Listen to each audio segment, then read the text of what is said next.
बच्चों, राजकीय उच्च प्राथमिक विद्यालय दुलमेरा स्टेशन लूणकरणसर से मैं आरिफ अली आज आपके लिए कक्षा 8 के अध्याय 2 धातु एवं अधातु के अंतर्गत आने वाले प्रयोग धातुओं के ऑक्साइड की प्रवृत्ति।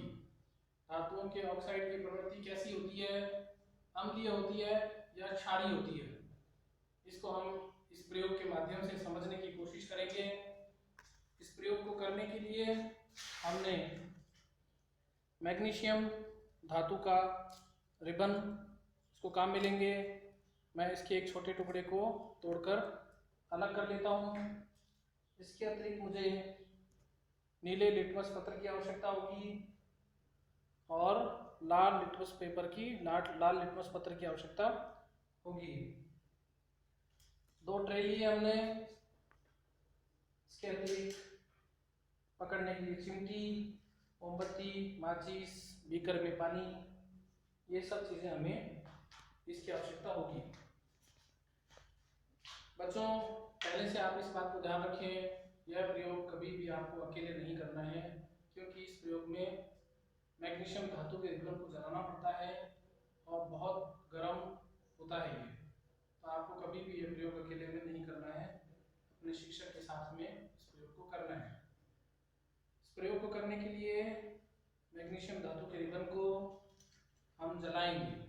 जलाने पर यह मैग्नीशियम धातु ऑक्सीजन से अभिक्रिया कर मैग्नीशियम ऑक्साइड बनाएगा। यानी जलाने पर हमें मैग्नीशियम ऑक्साइड की राख प्राप्त होगी। उस राख को लिटमस पत्र की सहायता से हम जांचेंगे कि उसकी प्रवृत्ति अम्लीय है या क्षारीय है। जैसा कि आप सभी जानते हैं कि हम नीले लिटमस पत्र को लाल करते हैं और क्षार लाल लिटमस पत्र को नीला कर देते हैं। हम शुरू करते हैं।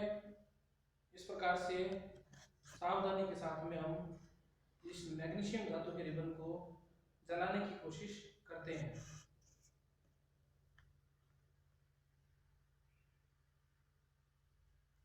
आप देख रहे हैं कि जलना प्रारंभ हो गया है। बहुत ही सावधानी के साथ हमें इस प्रयोग को करना चाहिए।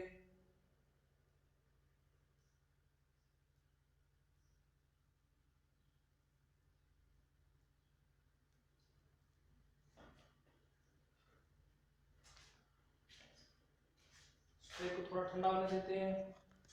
फिर आप देखेंगे कि इस प्रकार हमें मैग्नीशियम धातु की राख प्राप्त हुई है। मैग्नीशियम ऑक्साइड की राख है। अब हम इसे 2 अलग अलग ट्रे में इकट्ठा करते हैं।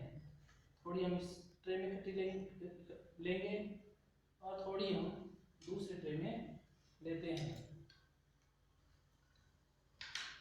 इस प्रकार दोनों ट्रे में हमने मैग्नीशियम ऑक्साइड की राख को इकट्ठा किया है और अब हम इसे बारीक कर लेते हैं, इसका चूरा बना लेते हैं।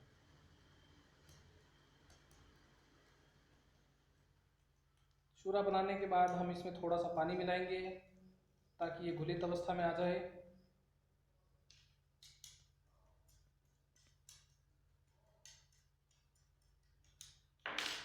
बहुत थोड़ा सा पानी आपको इसमें डालना है।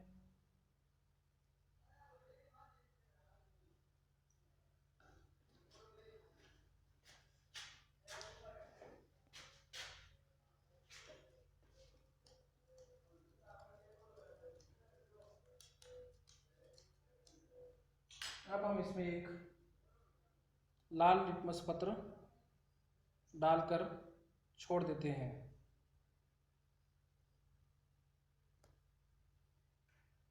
इसी प्रकार दूसरे ट्रे में हम एक नीला लिटमस पत्र रखेंगे।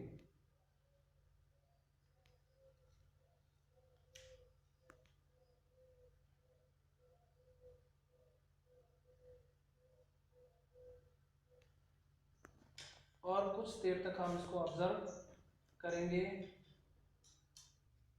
कुछ समय तक हमें इसको ऑब्जर्व करना होगा।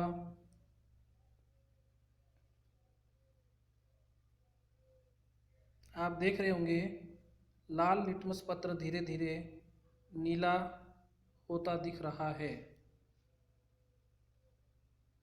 बच्चों, अगर आपके पास में एक ही प्रकार का लिटमस पत्र है तो आप उससे दूसरे प्रकार का लिटमस पत्र भी प्राप्त कर सकते हैं। और अगर आपके पास में लाल लिटमस पत्र है, नीला नहीं है, तो आप उसे क्षार में डुबाकर नीला कर सकते हैं। अगर आपके पास में नीला लिटमस पत्र है, लाल लिटमस पत्र नहीं है, तो आप उसे अम्ल में भिगाकर लाल लिटमस पत्र प्राप्त कर सकते हैं, क्योंकि अम्ल नीले लिटमस पत्र को लाल करते हैं और क्षार लाल लिटमस पत्र को नीला करते हैं। आप देख रहे हैं कि लाल लिटमस पत्र का कलर परिवर्तित हो रहा है, यह धीरे धीरे नीला हो रहा है। नीले लिटमस पत्र के रंग में किसी प्रकार का कोई परिवर्तन दिखाई नहीं दे रहा है। समय के साथ लाल लिटमस पत्र का रंग नीला होता जा रहा है।